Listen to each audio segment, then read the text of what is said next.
My name is Dakota Jones. I'm from Colorado. I'm in South America. This is a movie. I'm narrating this movie. Should I start over? What am I doing here? That's a question I ask myself a lot. But what am I doing here? Patagonia spans a massive area of over 1 million square kilometers, and yet it's home to less than 2 million people. It stretches in an unbroken sweep of agitated geology, from the storm-washed shores of Tierra del Fuego to the bucolic lakelands of central Chile and Argentina, a span of nearly 20 degrees of latitude.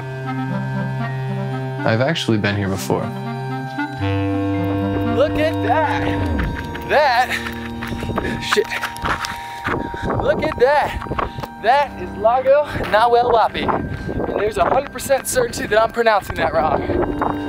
In 2014, I tried to come see it for myself. I wanted to come down and spend like 2 months just traveling through the mountains and climbing the volcanoes. And the reality, what happened is I ended up encountering a lot of rules that didn't sit well with me. I didn't really make any attempts at all to engage with the culture. You know, I just came down and saw that they were doing things weird and I got pissed off. In the 2 months that I spent here on that first trip, I hardly climbed anything. My attempts were thwarted by red tape and rules in the landscapes that I looked to for escape. I was in a bad mood for 2 months while traveling through one of the most beautiful places on the planet. That's just a really ignorant way to live your life. Meanwhile, we just want to hang out. I was stopped by a foreign culture I did not understand. Or so I thought. Do you have a name? Hey! That was the weirdest thing that's ever happened to me. My true failure had not been the lack of peaks checked off a list, but rather my total disconnect from the landscapes and people around me. And I returned home the same person as I had been when I left. So I resolved to go back.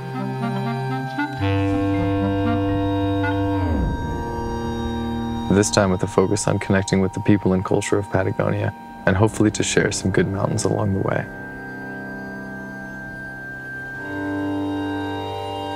In the style of any sequel, I'm starting where I left off last time, in Bariloche, Argentina.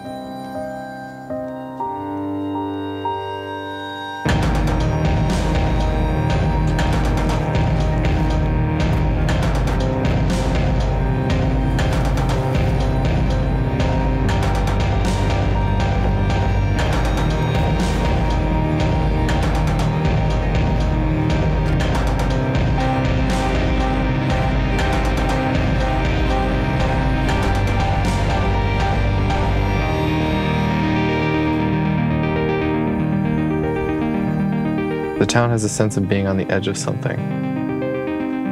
It feels tenuous, as if at any moment the wind may blow the whole city away. You stand on the summits above the city and look south into the wind and wonder where it's coming from. But here I am, Patagonia.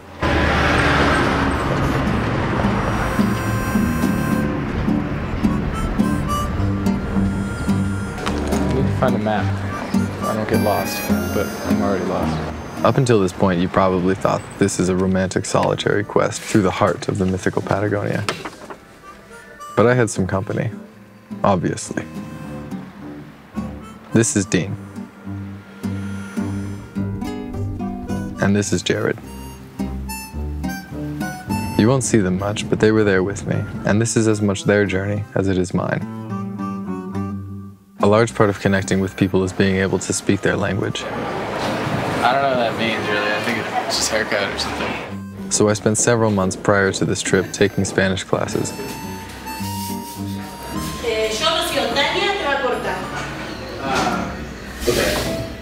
Which turned out to have almost no effect whatsoever.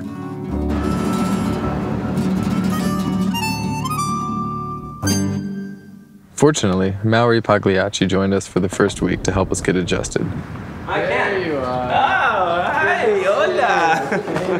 The first idea was to reach out to Maori because he lives in northern Patagonia, up in Neuquén. Plus, he's my buddy, and I'm coming all the way down here. I want to hang out with him.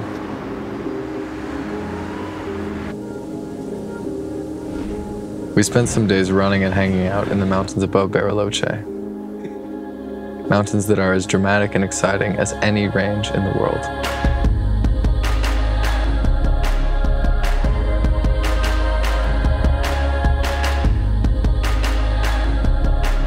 On my last trip, I ran and won a race through here. This time I wanted no record, no fame. I wanted my friend Maori, a guy who grew up here, to show me his backyard.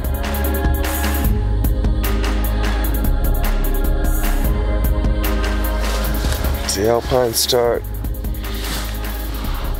It's the Argentinian Alpine start.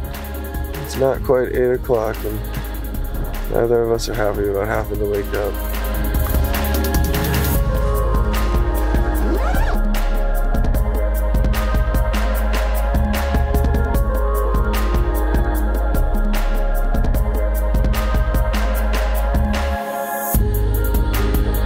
Maori has spent more than half his life running in the mountains of Patagonia.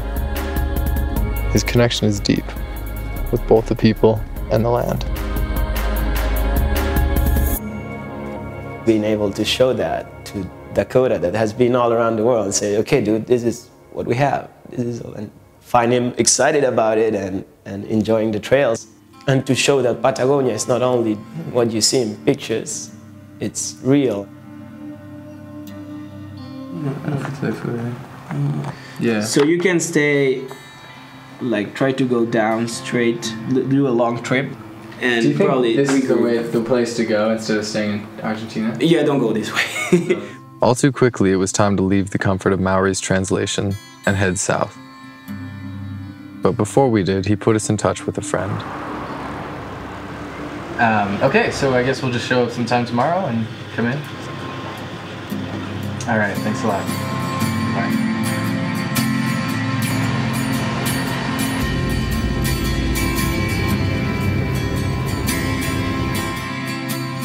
Sergio Trecoman has lived his whole life in Patagonia. Yo me crié en el campo y la única diversión que teníamos con mis hermanos era correr sobre senderos, lomas y...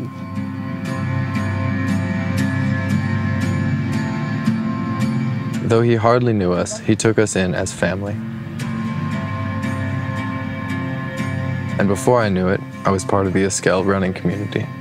Así que comenzamos a salir a entrenar juntos y a conocernos mucho con Treca y comenzó una relación de familia, de corredores. Running is really amazing like that. It serves as a common bond, creating communities of people from all walks of life who share a simple love for moving in the mountains.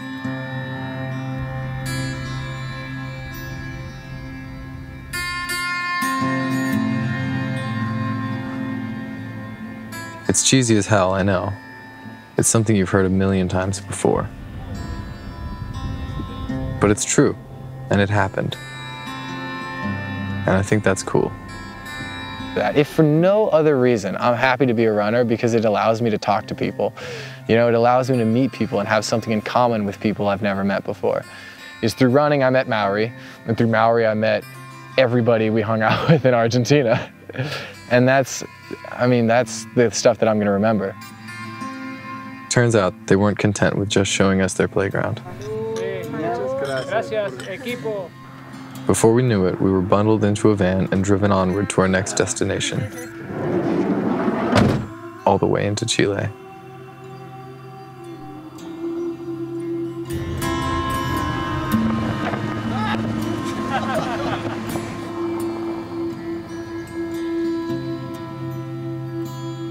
Some heartfelt goodbyes were had.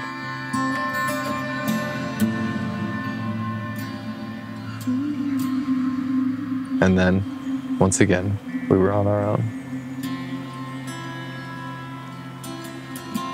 I think that as an introvert, I'm very aware of what it's like to be alone. And so I really highly value being with other people. That was so cool. I'm not even saying that for the film. Like, that was awesome. This was our chosen path south. It's the Southern Highway, or locally known as the Carretera Austral, which has been under construction for nearly 3 decades.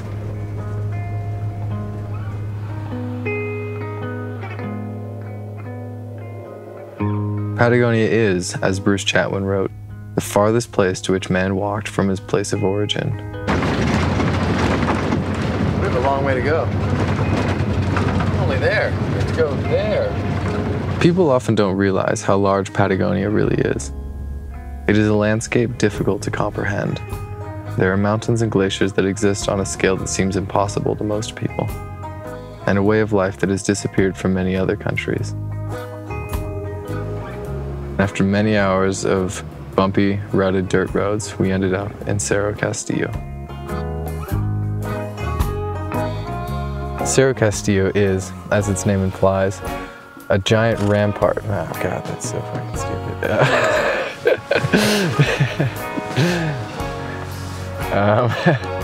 Do you know anything about Cerro Castillo? Because we didn't. This is why I like writing. Because when I write, I say things and I'm like, God, that was dumb. And then I don't write it down. Or I backspace.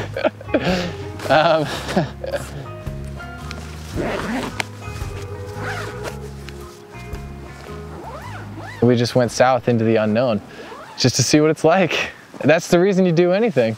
When you get down anywhere, you find details that make a place different. Villa Cerro Castillo is a small farming settlement in southern Chile and is home to some of the largest mountains in the Patagonian Andes. This trip was never about having a destination.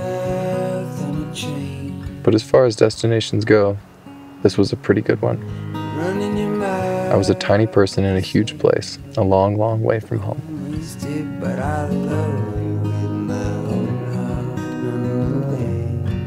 My dad always told me that I could do anything I set my mind to. I believed him. My dad was really into the mountains. And so he had a really big impact in just giving me this idea that mountains are worth going to, that landscapes are worth paying attention to. He inculcated that in me in a way that is probably deeper than I understand. I was 22 when my dad died, and so I was really fortunate in that regard because I was an adult. Him and my mom, they were both incredible. They allowed us to be ourselves and they supported us in the things that we wanted to do. So the real tragedy here is that I can't share with him the things that he gave me. I quit school 5 years ago and now do the whole pro running thing. I've never been comfortable with calling myself a pro runner. I don't know, I just feel like I've always felt a little uncomfortable saying that I'm a runner because it's not like a normal job. I feel like I'm kind of embarrassed about it because I haven't quite figured it out for myself, I guess. But I have a tendency to overthink things. I feel a sense of responsibility to make the most of my opportunities, which are as vast and varied as Patagonia. If you open one door and go through it, you're automatically not going through all the other doors that are available. And I think the loss of that potential is terrifying. A big part of growing up for me has been learning to open doors and to walk through them and not look back.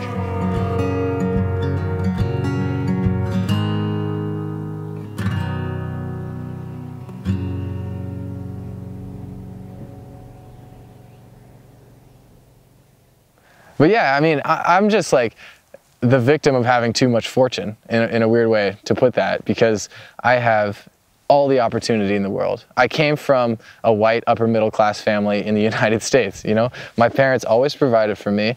So I have all these things going for me.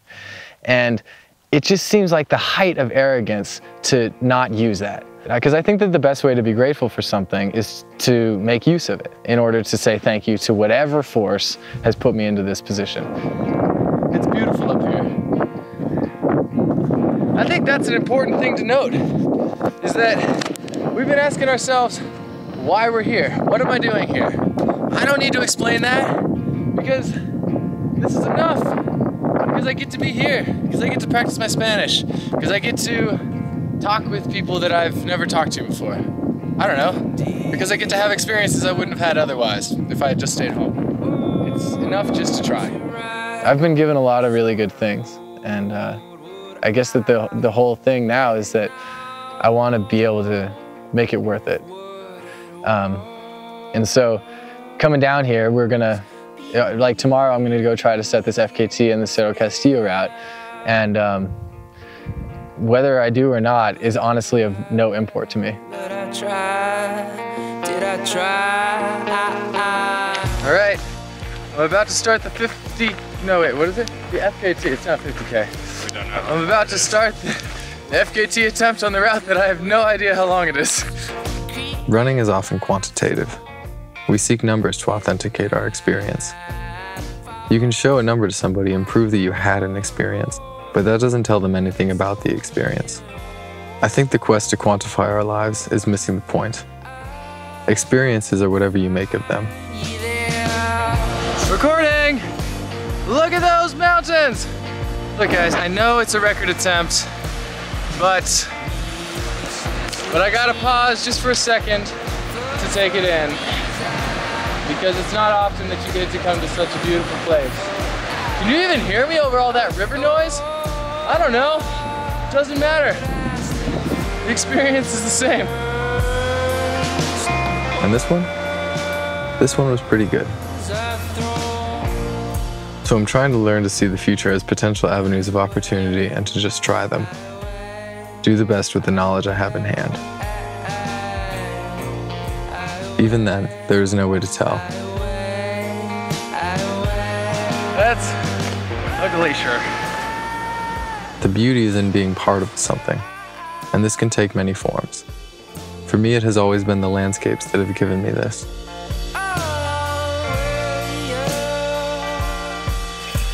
But as I get a bit older, I find that more often it is people.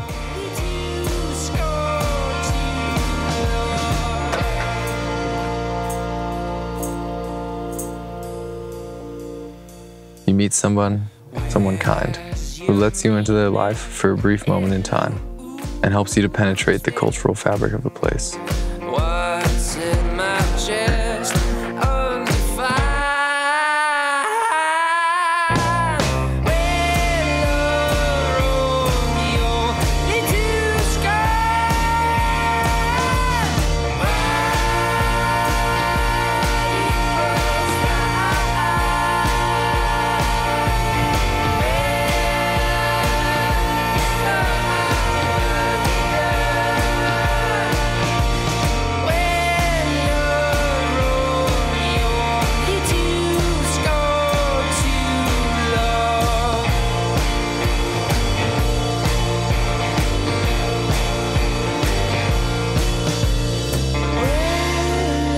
It's those little moments of magic, and those brief connections with strangers. They characterize experiences. That's what it's all about, I think.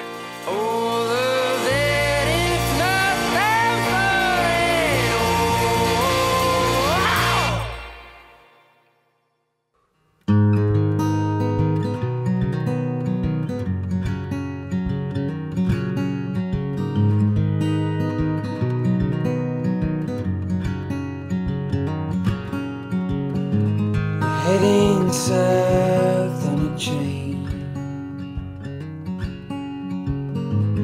running your mouth the same way you always did, but I love